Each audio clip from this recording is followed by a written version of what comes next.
Patient No Longer is back, and we've got a great guest with us today. We've got Jessie Goodwin, who's Chief Innovation Officer at MUSC. Hello, Jessie. Hey, good morning. It's so great to have you on, and I want to dig into that title, but you've spent more than a decade engaged in innovation across a broad range of medical therapies with applications in academia and industry. So there's an academic tie-in here. Great track record of improving outcome metrics. Before you were Chief Innovation Officer, you were Vice President of Development for the Zucker Institute of Applied Neurosciences, which sounds smart. And you've also served as a Deputy Director for the MUSC Foundation for Research Development, the university's Technology Transfer Office. You received your Ph.D. in Biomedical Engineering from Stony Brook University and completed a postdoctorate at Harvard, MIT. So I'm outclassed here already in terms of credentials, but I want to dig in on innovation. So I love that title, Chief Innovation Officer. As we're launching into 2025, what is the state of innovation in our beloved healthcare industry? I'm really excited about where we're at from an innovation standpoint. I think that there's lots of exciting technologies, and I use that word really broadly. It kind of gets tied specifically to AI or artificial intelligence, yes. Which I am excited about, but I think that that's too narrow of a definition of it. But if you look at cellular therapy and what's been happening with the CRISPR technology, and I just think that we're at such a good point from innovation in healthcare that I'm really excited about when I look forward about the ways that which we're going to sort of transform the way that we deliver care and the therapies that we're going to give. I'm really excited about where we're going. Okay, that's good to hear. That's a really good sort of backing of where things are headed, and completely agree with you on AI. It's kind of one of those things right now where it is white hot, and everybody sort of just, it's like a vacuum that sucks up any technology talk goes into AI. I tell my team it's AI every day, all day, but that's not really what we're supposed to only be doing, but it does seem that way. Well, you think back 15 years, we got a lot of listeners who've lifelong been in the healthcare industry, and you think about the days of ACOs or population health or affordable care. There was years together where that was all you heard about, which was important at the time, but certainly, perspective has told us it's not the only thing. And if you're only working on that, you might be behind. I want to ask you a follow-up on innovation, because I think within the industry, we're very well versed usually on what innovation is. We kind of have some sense of what's coming down the pike. You certainly do. But what about the patient? So when it comes to patients, they don't always see everything, right? They're sort of behind the curtain, or there's certain parts of medical care that are too complicated for me as the patient to understand. Do you see them understanding innovation in the next, let's say, 12 to 18 months as something about the patient experience has changed? Or does a lot of this stay behind the curtain and they really don't witness it? Maybe both. Sure. So MUSC actually just hired a chief experience officer, because at the end of the day, patients are consumers. And we don't, in the healthcare industry, normally think of it like that. I think that we've been pretty provider-centric, and we really do need to sort of shift our line of thinking and think about being patient-centric and recognizing that they have a choice. And I think as telehealth grows and the healthcare industry landscape has changed, right, their choices are becoming more and more, and that seamless experience becomes really important.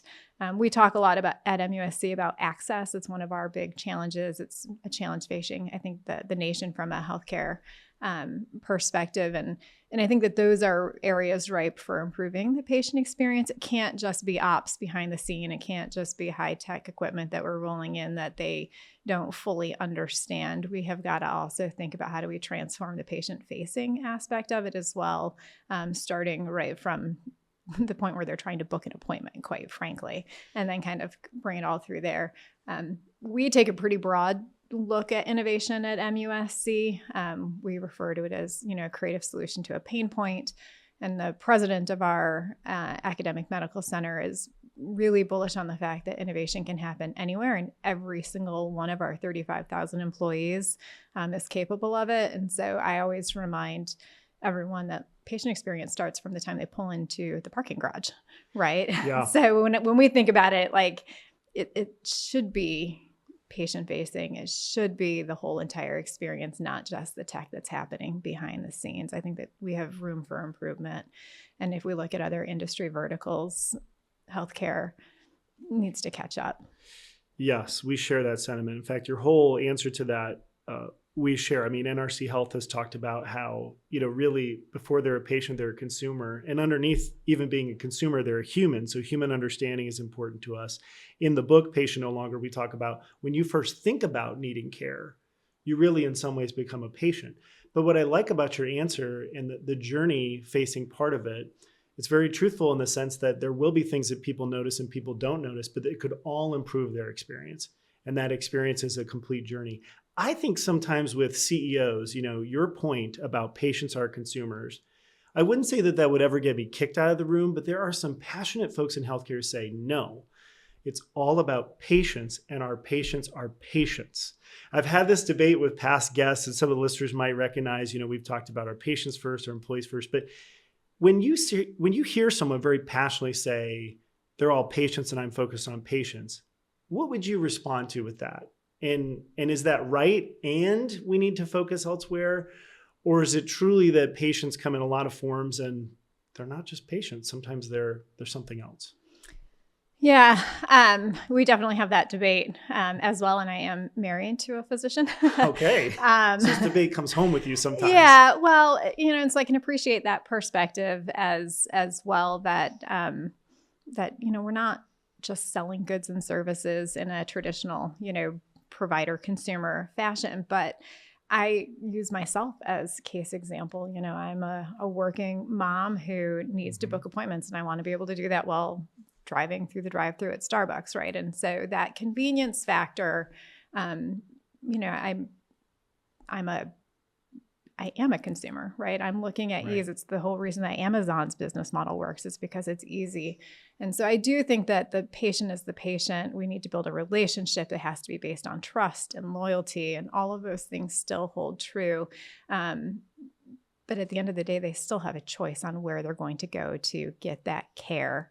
And it's at that point that I think that we really do need to recognize that they are a consumer and sort of look at some of the philosophies that other industries have used to create that engagement. And once we have them in, and they've decided to choose us for their care, right, then we still, those fundamentals of a patient being a patient and a provider being a provider and having that sort of lasting, long-term, trusting relationship still hold true.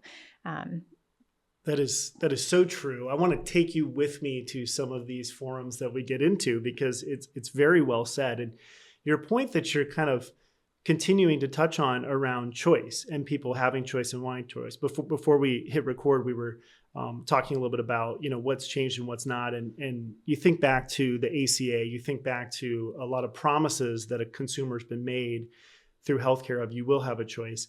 I think, I'd make the argument that if they don't feel they have a choice, that really sets up the experience poorly. But in many ways, to your point, even digitally, even through advancements through fighting COVID, we've got more choices.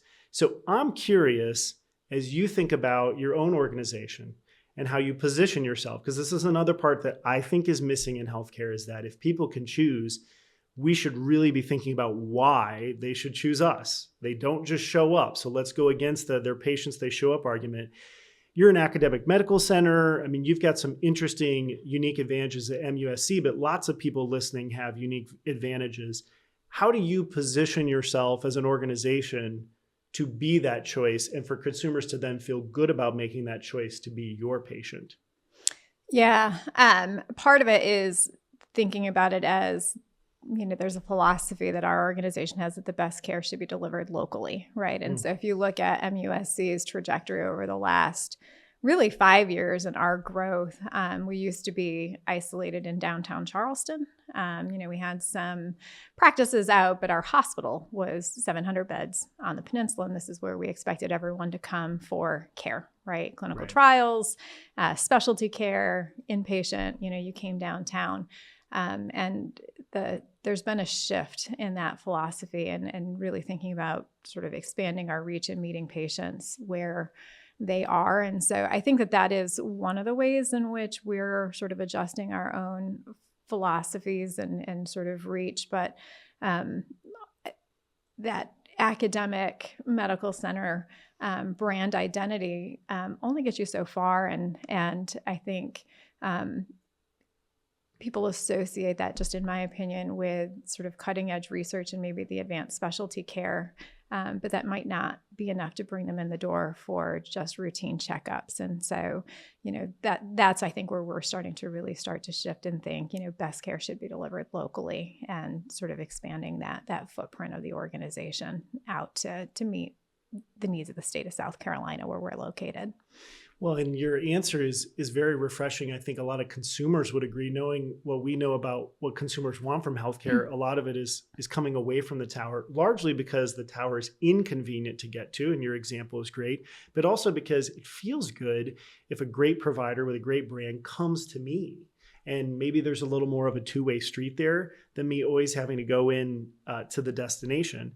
The other point that you make about sort of expanding, it's almost like the academic features of your brand are a really nice halo, but there's got to be more to it. Maybe that helps me notice you, be aware of your value. But then when it comes to me having a journey, how do I specifically choose you, going back to choice?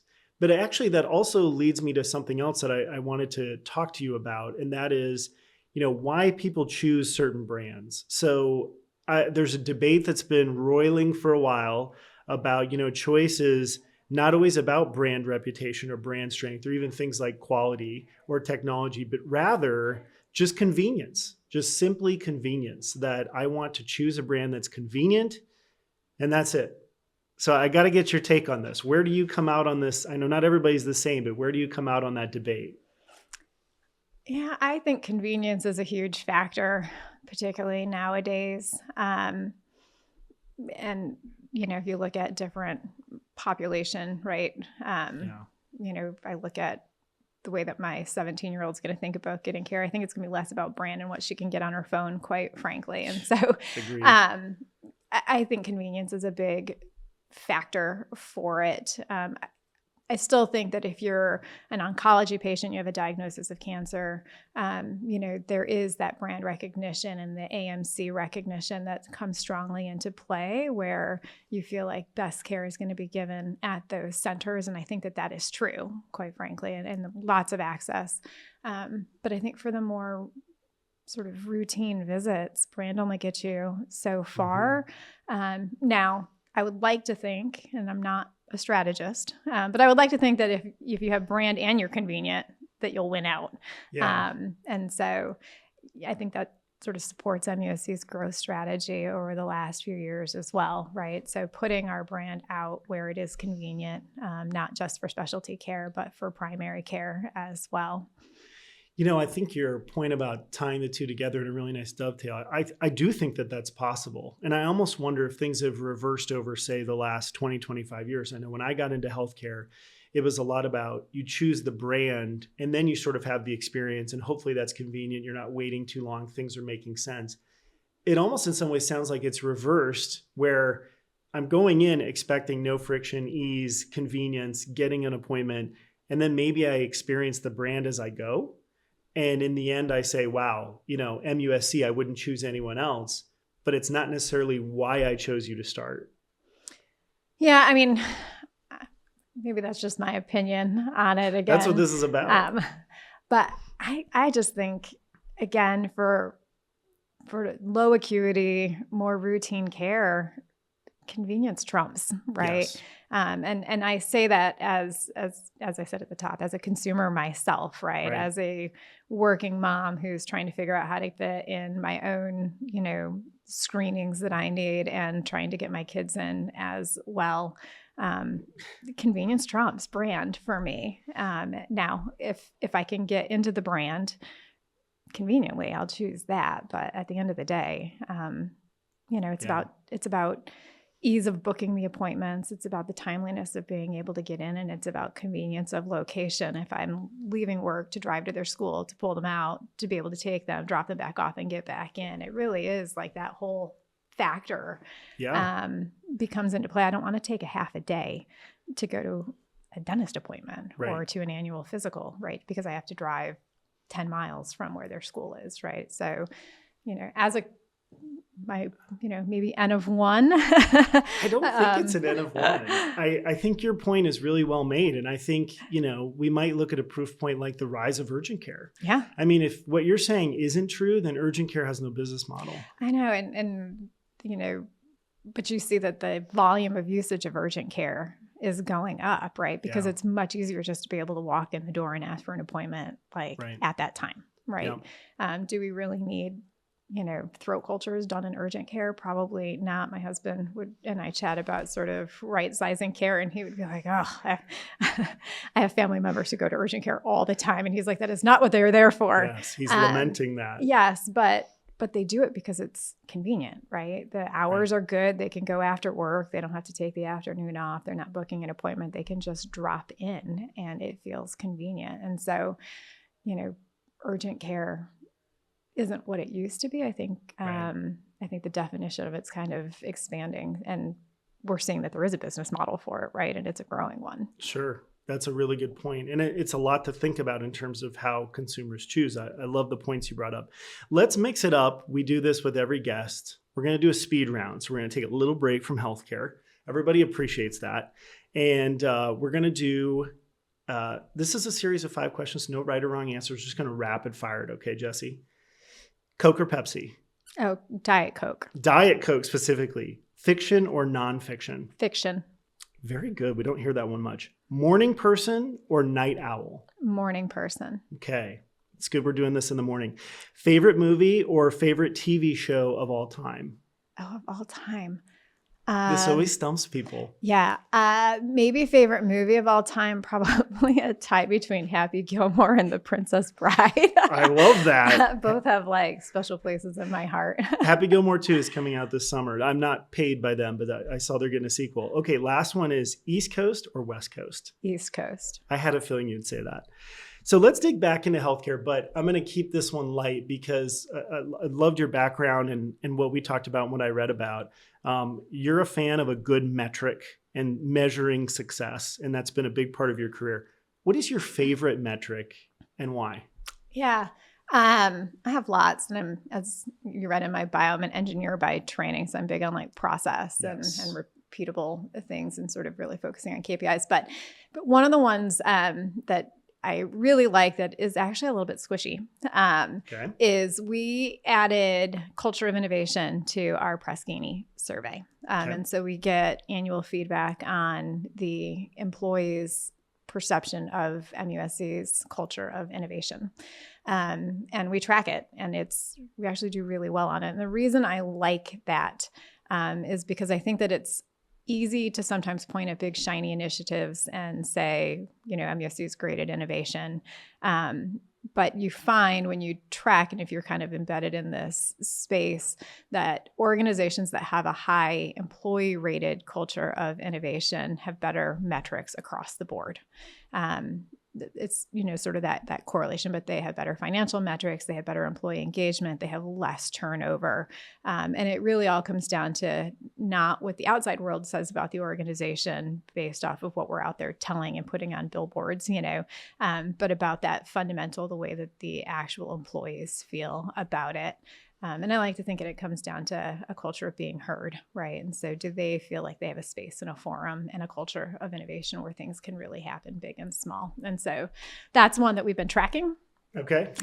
We do really well on. And so it's probably my favorite one, even though it's not tied to a specific dollar amount, or initiative. What is your favorite metric from your past before MUSC? Just in your growing up, your education, was there another metric that really stuck out to you or you remember still? Yeah, a good metric. I will say I like as a hard number the sort of shift in our sort of inventions and startup companies at MUSC as hard numbers. Philosophically, I can say that, probably my favorite, thing to tell people if they wanted an interesting fact about myself is that at one point in my career, I was paid to read and summarize every single patent and patent application that dealt with obesity. So for For a period of time, I was probably like the IP I was going to say, expert on wild. obesity. And so that's actually, we're talking about like what excites me about the future of innovation in healthcare. So this is back in, 2005, maybe, when this was a core piece of my job for one of the industry partners that I consulted with. And GLP was a big thing, as was ghrelin, and everyone was trying to figure out how to sort of modulate it at the time. And so now you fast forward 20 years, right? And it's huge, it's right? Huge. I mean, and it's transforming individuals, right. like literally at the individual level, and it's going to transform healthcare. And so that's probably my favorite, because I can kind of look back and say, I used to be immersed in that. And then 20 years later, it actually feels really meaningful. That is so interesting, and a great metric from your past that is as relevant as ever now. Yeah. I want to ask you one more question about sort of disruption, really, and what's happening in 2025. But we're hearing about Walmart and CVS and some of those folks coming in that are then stepping back. You've got Amazon with One Medical. What's your take on disruption? And really, maybe not right now, but over the next 5 years, 2030 is not that far away. Do you think some of these brands, well-known brands, are coming back around to healthcare? Are you in a defensive posture? What's your take on disruptors? I don't think that we're necessarily in a defensive posture at my organization. I think we're definitely mindful and watching the trends. Sure. Our strategy office, gives us reports in terms of market share, and then, what the competitive landscape forecast looks like. But I don't think we're in a defensive posture yet. I still think, we're looking at how do we deliver care, and the role of telehealth in that. As it comes back to the convenience that we were talking about before. But I think that there's still something to be said about best care delivered locally, and that there's that relationship piece that I think it's going to be hard for the Amazons of the world to really compete with, quite frankly. Now, we're going to have to be really mindful, because they can deliver things at a price point, right? That as an organization, we're going to need to be able to compete with. But your point earlier, which was not prompted by me, about convenience and about being the right choice, and even like creative solutions driving your culture of innovation, all of those things to me seem like really powerful, proactive things that, whether it's Amazon or someone else, because you never really know, creates a really nice barrier between you and them, and a reason to choose you. I've got one more question. Always end with this one. This is the elevator question. So you're at MUSC, you're in an elevator, not too tall of a building, let's say, and someone else slips in right behind you and says, hey, by the way, Jesse, this is my first day in healthcare. What's some advice you'd give to someone on their day one in healthcare? I think I would probably say, I'm not glib enough to say like, hang on, it'll be a wild ride. Good, but but I think I would probably say, welcome. This is going to be one of the most rewarding things you ever do in your life. And it's going to be really hard, but all fair. Yeah. And not setting them up in any way. I mean, that's a fair, honest, and incisive answer. Well, like all of the answers you've given, this has been a pleasure to have a conversation with you about this, about innovation, convenience, brand. Very well stated, and just really want to thank you and appreciate you being on Patient No Longer. Well, thank you for having me.